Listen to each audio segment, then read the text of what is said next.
Coaching, executive coaching, is a performance enhancement conversation. It is a crucial conversation about professional performance enhancement.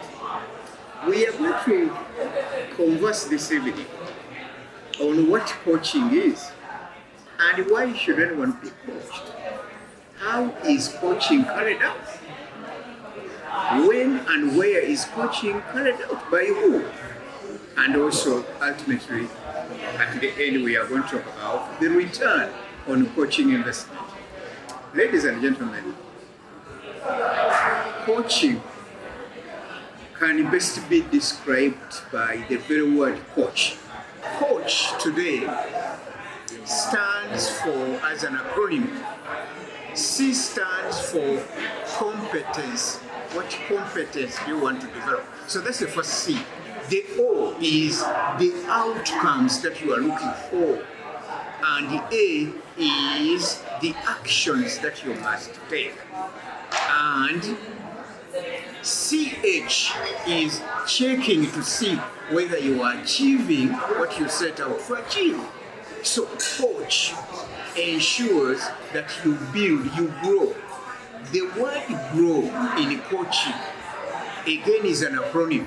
G stands for the goals that you want to achieve, what you want to achieve. R is the reality. What is the reality of your situation? Why are you where you are? Why do you continue to be where you are?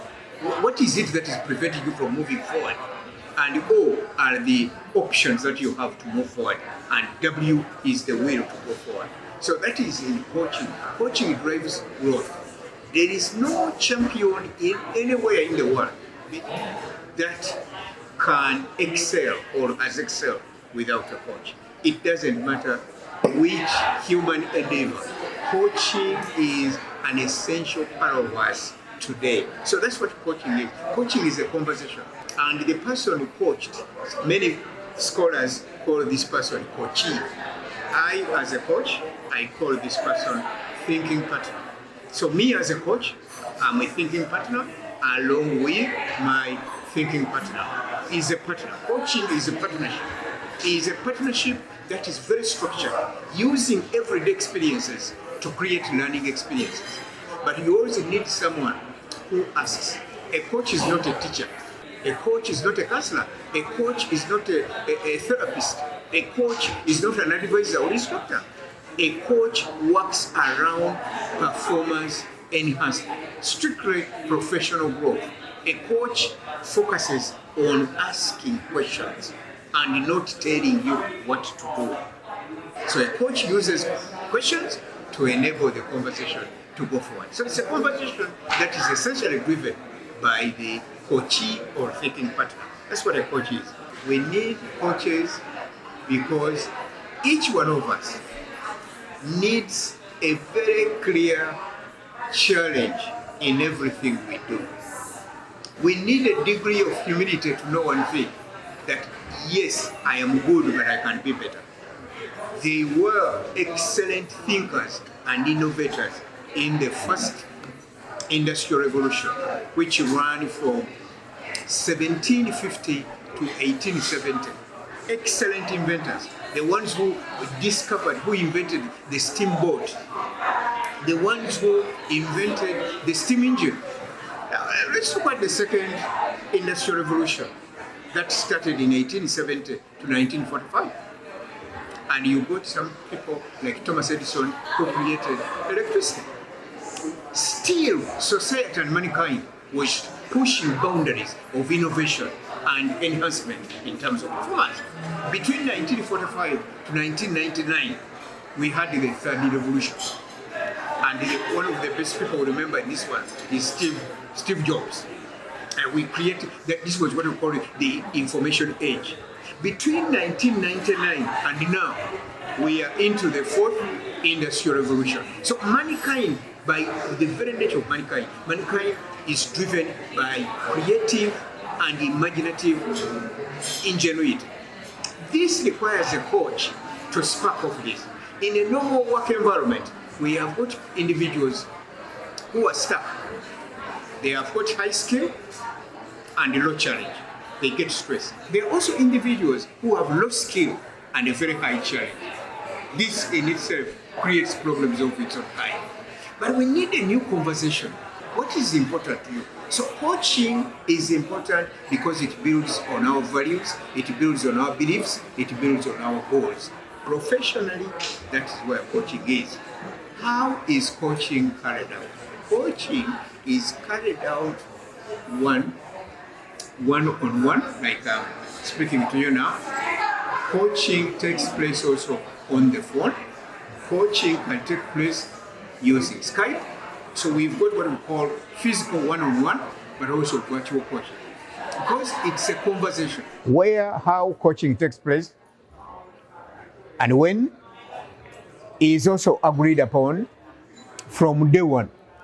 When you start with the thinking partner, you agree on when and how are you going to be meeting.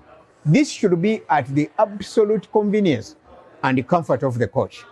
I didn't state at the beginning that there are stages in coaching.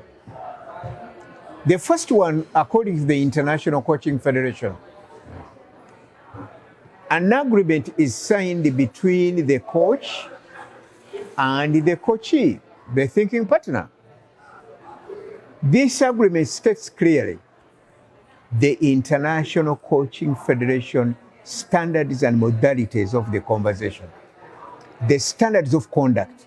It also determines and assesses the character, the competence, the capability, and the capacity of the coach to coach. So there's an agreement. Which area are we going to look at? What is going to be our performance enhancement goal? How are we going to conduct this conversation? What exactly are the outcomes we are looking at? And so there's an agreement, and then there's gap analysis, which is done. A number of coaches use what we call the 360 degrees. And then we have check-in meetings and check-in reports that take place after this. But there's continuous assessment on the possibilities of achieving on your goals.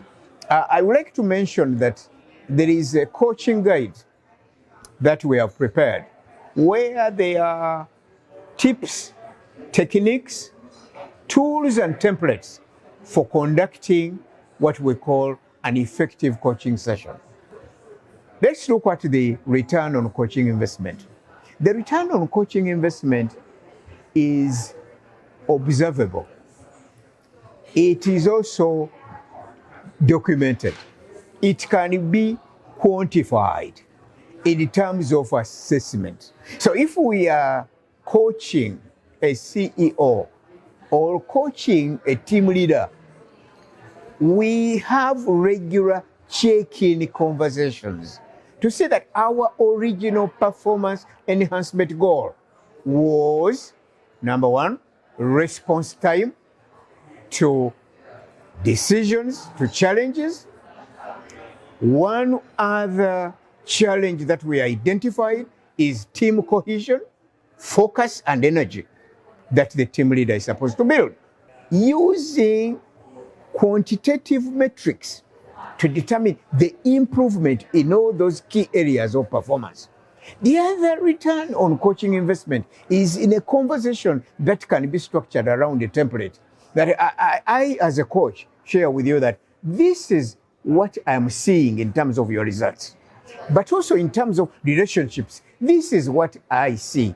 In terms of processes, this is what is improving. This is what I see. I would like to find out from you, what do you see? What is working? What is not working well? What improvement do we need? And why do we need further assistance? And in which area do we need the assistance in order to drive the coaching benefit? Coaching benefit is really the tangible and intangible improvement in your work outputs, your work outcomes, in terms of results you deliver, in terms of relationships, and in terms of processes. So coaching again takes us on back to one thing, that each one of us created in the image of God, we need a partner with whom we can share what we think and what we feel and how this drives us to the next level of achievement. And we need someone to challenge us. We need somebody to test us. We need somebody to push us. We need somebody to inspire us to drive to the next level. I will summarize what we usually do with my thinking partners, some of the people I coach.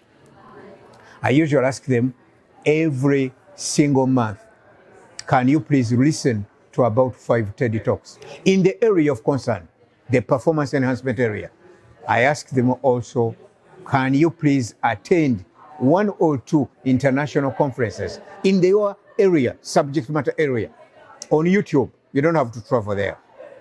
Can you please, every 1 month or 2, present and share in a critical environment, in an environment where there's critical audience? Can you share your views and opinions so that you are challenged straight on? Every 1 month or 2, can you meet 2 or 3 subject matter experts who are again going to challenge your own understanding and your own assumptions and what you think you are doing so well? Being coached doesn't mean you are not good. You are good, but you can be better. It's not enough to be good if you have the ability to be better.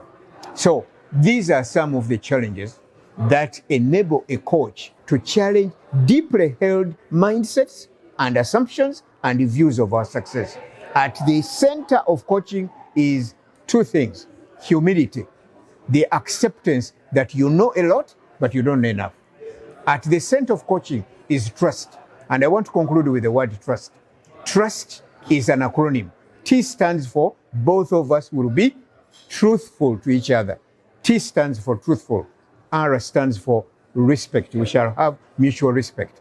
U stands for we shall understand each other, strive to understand each other. S, support each other. And T is remain transparent to each other. So that's trust. 2 things in coaching: humility and trust.